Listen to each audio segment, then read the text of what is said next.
Welcome to the channel. The purpose of today's video is to take a look at the book Cartridges, a Pictorial Digest of Small Arms Ammunition by Herschel C Logan. Let's look inside. So this book is actually a reprint, and it is a limited edition. This particular one is number 941 of a 1,000 copy limited reprint. And we have a foreword, have a contents page. Inside the book we have a chronological history of cartridge development, some really unique and useful information in here. Then we move on to our first chapter, which is on paper cartridges, and they show all different manners of paper cartridges. The book even gives the black powder charge and the grain weight of the projectiles. And if you're wanting to reproduce something, this is just a wonderful asset. Alright, from the paper cartridges we move on to combustible cartridges, paper, linen, skin, and collagen. And just great woodcut diagrams. Again, talks about the bullet weight, and just wonderful resource. Alright, separate primed cartridges. So these are cloth, paper, rubber, and metallic.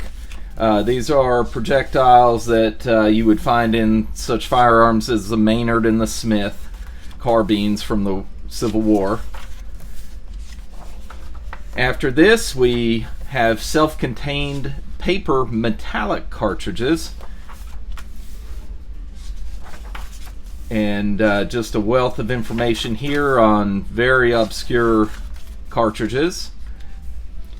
The next chapter is patent ignition, pinfire, lipfire, annular, rim, cup primer, teat fire, inside pinfire. These are things that are very, very obscure, but led to where we are today in metallic cartridges. Kind of interesting, and something that's been pretty much lost, but kind of cool. Rimfire is the next chapter, and these are, you're familiar with the .22 long rifle, but there were tons of different rimfires back in the back in history. One I wanted to point out here is the .32 extra short. And these were used in the palm pistols, the Chicago and Minneapolis palm pistols. And if you see in here, they reference another book, which is Hand Cannons to Automatics. And I happen to have that book as well, same author. And we'll do a review on this book in a later date. But what I wanted to do is point out, so this is plate number 140. You can go to plate number 140 in this other book, and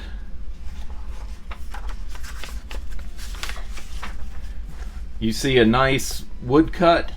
Gives a description of the firearm that used that particular cartridge. And I pointed this one out because I would love one day to find one of these Chicago palm pistols and possibly put it back into action. They just are fascinating to me. Alright, let's get back to the cartridges here. So after rim fires, we move on to center fires, part 1. So internal primed and external primed, and we go into the differences of those. And just wonderful drawings, great information. And once all that's explained, we look at the actual projectiles, or the actual cartridges. And these are some weird things. I've got the book Cartridges of the World, and there is stuff in this book that is not in Cartridges of the World. Alright, then we get on to centerfire part 2, external prime. This is bullets that we're familiar with today. But there are tons of them in here, just all different kinds. Some still in production, Many are not. And once we get through that chapter, we move on to shot. Separate prime, pin fire, rim fire, and center fire. So we talk about all the different types of ignition for shot shells. And once we get through that chapter, we get a look at different shot sizes. Then we have blank cartridges. Again, pin fire, rim fire, center fire. And after the blanks, we have an appendix which has a wealth of information unto itself. It could almost be a book unto its own.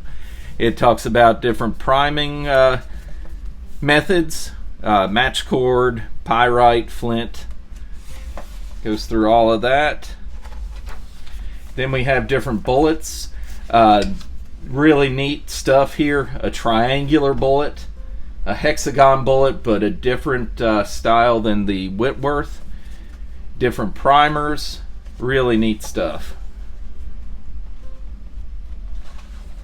And from there,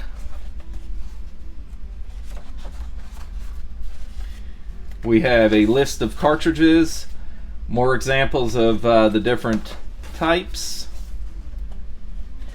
We talk about the patents and head stamps. All kinds of different markings. And just a really neat book.